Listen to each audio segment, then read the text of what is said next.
की सेना कई चौकियां छोड़कर भाग गई। भाई जो पेटेंट टैंक छोड़कर भाग जाए, चौकियां उनके लिए क्या है, उनको जिंदगी बचानी है। बीएलए ने कई चौकियों पर बलूचिस्तान की झंडे लगा दिए और ये बड़ी अपडेट है। और ये दरअसल वहां आजादी की शुरुआत है। देवानंद जी कर रहे थे बलूच भाई कब वो झंडे फहराएंगे,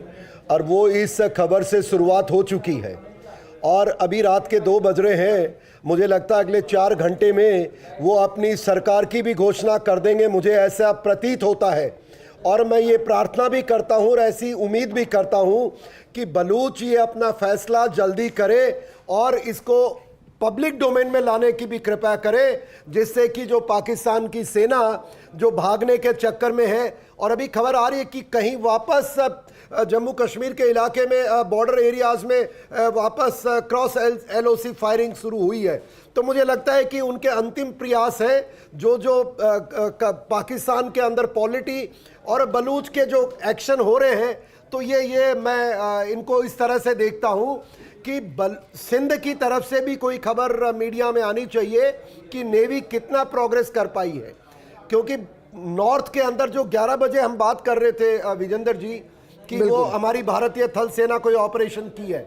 वो खबर अब सामने आई है कि कोई उन्होंने हमला किया सामा के क्षेत्र में और उसको रिपल्स कर दिया गया है। मैं उसको रिपल्स नहीं देख रहा हूँ, मुझे लगता है सामा में कहीं आगे तो नहीं चली गई हमारी सेनाएं, और वो थोड़ी देर बाद में ही पता लगेगा कि कहीं सुबह सूरज निकला तो हमारी जो सेनाएं जो सांबा के क्षेत्र में इनकी पाकिस्तान सेना को जो खबर आई है कि उनको रिपल्स किया है, रिपल्स करते करते कहीं कोई कॉन्क्लेव में जाके तो नहीं बैठ गए हैं, और वो उसके आगे फिर पीओके आता है। तो हो सकता है जो पीओके से भागने लगे उनकी सेनाएं, उनको कहीं रोकने का प्लान हो। अब मैं ये नहीं कह सकता हूं।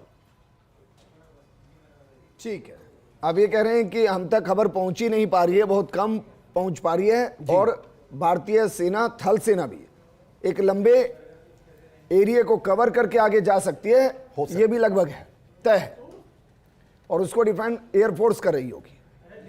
एक बात जो आप अभी ब्रेक से पहले मतलब जो वॉर ब्रेकिंग जो थी उससे पहले जो आप कह रहे थे ईयू से जो बात चल रही है उसके बारे में, उसमें एक बात कहना चाहूँगा विजेंद्र जी की लगभग 1.5 साल पहले एक इंटरनेशनल कॉन्क्लेव में हमारे